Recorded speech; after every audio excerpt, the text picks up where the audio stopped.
But what's next for the Haymaker?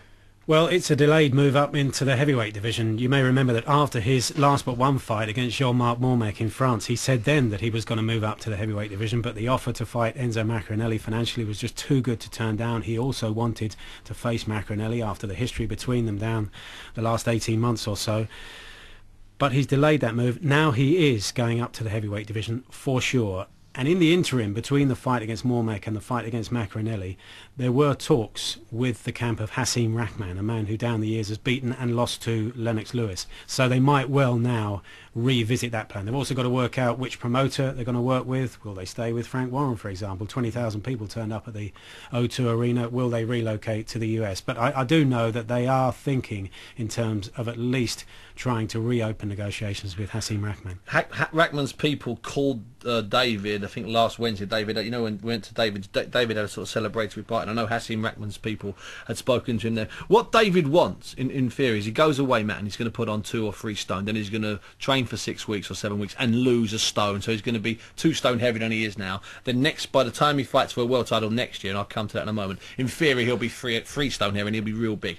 What the plan is to fight a former world champion, a guy who's past it but still carries to the ring, a bit of danger in his fists, but a bit of power in his name, and that's the big thing with heavyweights. And there's lots of them on the list at the moment, and there's a big list. Oliver McCall, John Ruiz, Hasim Rahman, Lamont Brewster, Sergey Lyakovich, Shannon Briggs, and Sultan Ibragimov. Now, all of these guys have, in the last 6 or 7 years, won and lost world titles. They have all, on their day, been tremendously dangerous. But what all of them lack is speed and power. And David has that speed and that power. And I think he would be, on his day, and it wouldn't take much, even on a bad day, I think he could take care of that list. Now, what he gets by beating any of them, McCall, Ruiz, Rahman, Brewster, Lyakovich, Briggs, or Ibragimov, what he gets is he gets a top 10 ranking. He probably gets a top 3 ranking. And that way, he forces a fight. And that's the only way that anyone's going to open the door for David Haye, Matt. He forces a fight with one of the world heavyweight champions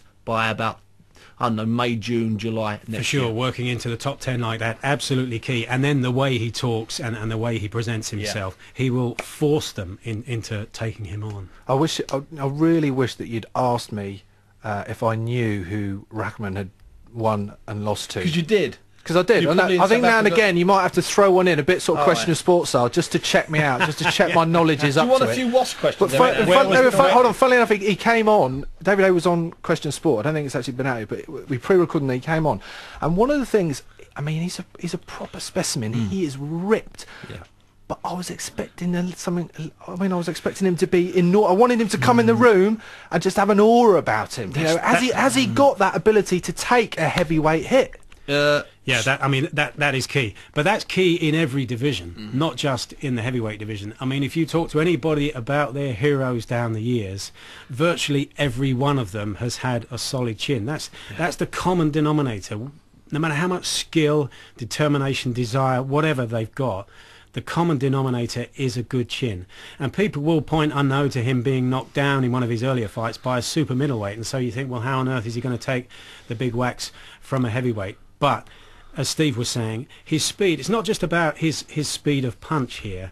I mean, if anybody listening here has got the DVD or a recording of any kind of the last fight against Enzo Maccarinelli, and I spoke to Enzo at length actually yesterday during this Joe Kawasaki workout, and he was astonished, and that's the word he used, at David's speed. And it's not just the speed of punch, it's the speed of thought. That's key as well, the speed of thought. And there was one move where Enzo Maccarinelli just threw out a jab, a fairly sharp jab.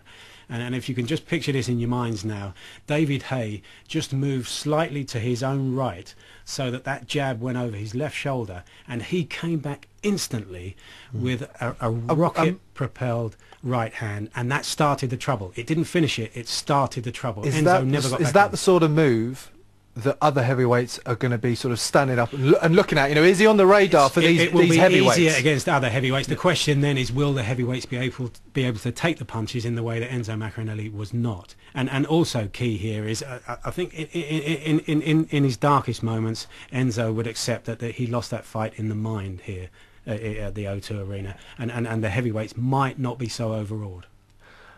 And what about other heavyweights? I mean, ultimately, I suppose he's got to move on to Well, Klitschko? the man generally regarded as the world number one is Wladmir Klitschko, even though he had a dismal win just recently, about a month or so ago. He's now got the WBO and the IBF titles.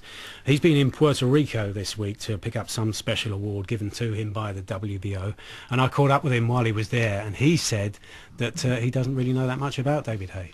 I haven't heard about David Haye at all until last maybe month. I checked his fighting record. He's a good fighter with a good record. I think that if he want to get an excitement in the heavyweight division because of him, then I wish him best of luck. He better get himself in the gym and get ready and get all the fights. So does it annoy you when he says things like that there's no glamour in the heavyweight division because of performances like yours against Ibragimov? I think that he's young. He's trying to put attention to himself, which is really works for him, because he has to be very loud, but not only with the words, now with his action. Now he has to get to the heavyweight, and he has to perform, because in the history of boxing, in the last 10 years especially, we have a lot of shooters, and they end up, unfortunately, with nothing. I wish that David Haye will not only eat his words, I wish he will really deliver the action. And I wish him, as I said, best of luck with that. And if he was to score a couple of good wins in the next year or so, would it be out of the question that one day you two could meet? Listen, why not? He has to sign for K2, because I think he is exciting fighter, and he has to sign with K2 Promotions, with our promotion company, and you know what? Probably we can get him a Klitschko. Apart from that, Wladmir, last question, what are your plans next up? Yeah. Until the fight with David Haye, I have to stay active, and I have to keep myself in shape. So, because I'm nervous and I have to get ready.